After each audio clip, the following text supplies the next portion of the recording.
Today we are going to discuss about the quarterly results of Kilpest India Limited. If you want to refer to my fundamental analysis of the company, look at my video. As discussed in the video of fundamental analysis, Kilpest operates in two segments. One is the agrochemical and the other one is the diagnostics or testing segment.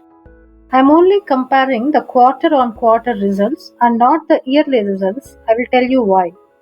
If you look at the consolidated report, that is both the agrochemical and the molecular diagnostics, the revenue shows an increase and also the operating profit also shows an increase. The net profit and the EPS figures also show a decent increase. If you look at the standalone result of the parent company, which is into agrochemical business, though the revenue shows a decrease, the total income looks fair enough because of other sources of income, the details of which are not mentioned in their quarterly report. Compared to last quarter, the operating income improved and also the net income improved.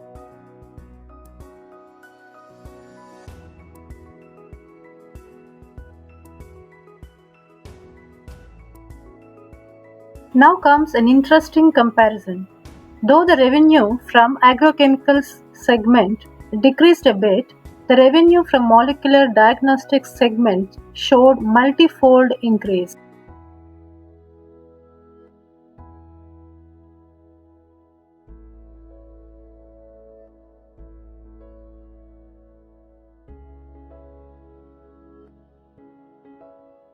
Usually, the results are compared from June of last year to June of this year, which show a decrease in the net profit. I feel it's not fair to do an year-on-year comparison this time because this year, though the monsoon was good, tough times hit the industry hard and the testing kit slowly gained prominence. Received US FDA approval only in June of 2020. We have to give the segment of testing kits fair amount of time to withstand the competition and show exceptional results. Already, this segment of the company is doing good and is a major contributor to the parent company. The low results of the parent company must be attributed to the lockdown situation and raw material pricing issues. So it's not fair to compare a year of tough situations to a regular year.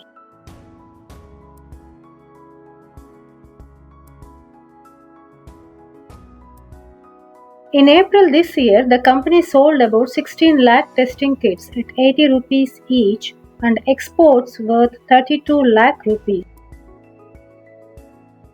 Overall, I feel this business has some potential. Given this year, monsoon forecast is good and there are a good deal of patents going off board, giving a chance for our Indian companies to develop generic products which will give some hope to the agrochemical industry.